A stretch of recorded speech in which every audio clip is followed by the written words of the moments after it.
of all, just talk about tonight's performance. I mean, pretty exciting championship victory. Great atmosphere. I mean, I had a rough night scoring, but I mean, me and my teammates, we got it done. I love this team. Still got a lot of work done on the boards, though. I mean, yes, sir. Were you able to prove that it's not just all scoring for you? Yes, sir. As well as that.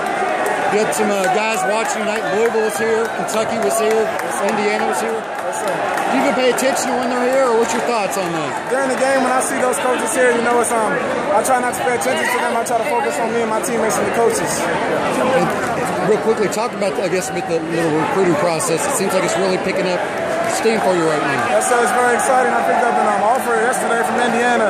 That's a great program. I love their program. But I mean, I do it. It's all for these guys. They get me there. Yeah.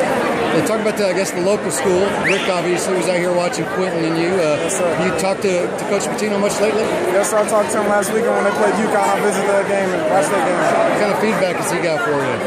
He really likes me. He's very interested. He helps to get me sometime up to the campus to talk to my mom sometimes.